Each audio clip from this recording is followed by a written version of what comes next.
some of the terms used by politicians. They speak, of course, with great caution because they must take care not to actually say anything. Proof of this, according to their own words, is that they don't actually say things, they indicate them. As I indicated yesterday, and as the president indicated to me, but sometimes they don't indicate, they suggest. Let me suggest that as I indicated yesterday, I haven't determined that yet. See, they don't decide, they determine. If it's a really serious matter, they make a judgment. I haven't made a judgment on that yet. When the hearings are concluded, I will make a judgment, or I might make an assessment. I'm not sure. I haven't determined that yet. But when I do, I will advise you. They don't tell, they advise. I advised him that I had made a judgment. Thus far, he hasn't responded. They don't answer, they respond. He hasn't responded to my initiative. An initiative is an idea that isn't going anywhere. When he responds to my initiative, I will review his response, take a position, and make a recommendation.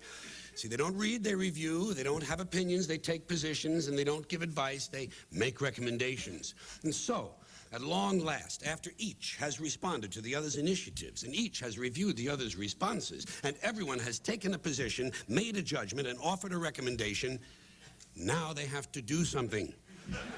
But that would be much too direct. So instead, they address the problem. We're addressing the problem, and we'll soon be proceeding. That's a big activity here in Washington. Proceeding. They're always proceeding or moving forward. A lot of that goes on. Senator, have you solved that problem? Well, we're moving forward on that. And when they're not moving forward, they're moving something else forward, such as the process.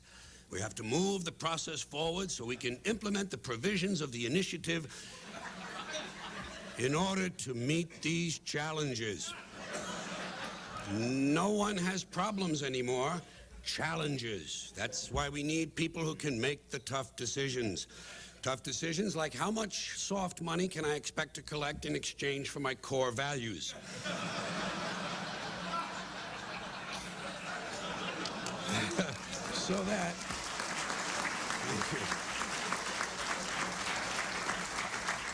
So that I can continue my work in government. Of course, no politician would admit to such a lowly station as working in government, serving the nation. I'm serving the nation. Another favorite distortion is public service. I'm in public service. I like America, don't you? The food is great, but the public service is terrible. Now, folks, a question for you. Do you think it's possible that one of these politicians, whose judgment is so poor that he honestly thinks of himself as serving the nation, might occasionally be expected to indulge in a little patriotism? Huh? What do you think? Well, of course, not only is it possible, it's inevitable, and that's when he's at his very best. That's when he trots out the really good stuff all across this great land of ours. The greatest nation on earth, the greatest nation in the history of the world. And in times of military crisis, you can be sure that someone in a suit in this town will eventually plant himself in front of a camera and carry on a great deal about the most powerful nation on the face of the earth. Now, normally, during peacetime, the politicians will refer to people in the military as our young men and women stationed around the world. But in wartime, they quickly become our brave young fighting men and women stationed halfway around the world in places whose names they can't pronounce, wondering if they'll ever see their loved ones again. For added emotional impact, sons and daughters can always be substituted for men and women. And so I think we can sum this up by saying that where the military is concerned, the extent of a politician's insincerity can be measured by how far around the world our soldiers are stationed and whether or not any of them can pronounce it. Incidentally, another way of expressing this sentiment is to say we're sending our young men and women to places the average American can't find on a map. I've always thought it was kind of funny and somewhat out of character for a politician to go out of his way to point out the low level of American intelligence when indeed his very job depends upon it. It would seem to fly in the face of that other rhetorical standby of theirs. The American people are a lot smarter than they're given credit for. This is said with a straight face, although it is obvious, of course, that the proposition is being stated precisely backwards. But the politicians, God bless them, or something like that, They're at their most entertaining when they're in trouble. When they're in trouble, their explanations usually begin simply with words like miscommunication. What did you do wrong, Senator? Well, it was a miscommunication. Or I was quoted out of context. Better yet, and more ironic, they twisted my words. Such a nice touch. A person who routinely spends his days torturing the language complains, they twisted my words.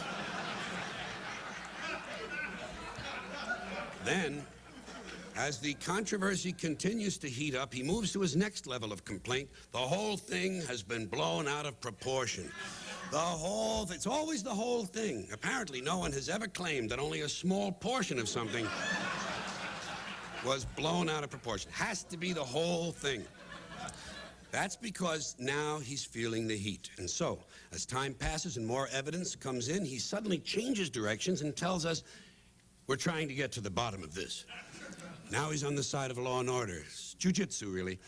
We're trying to get to the bottom of this so we can get the facts out to the American people. That's always a nice touch, American people. In fact, at this point, he might even say, I'm willing to trust in the fairness of the American people.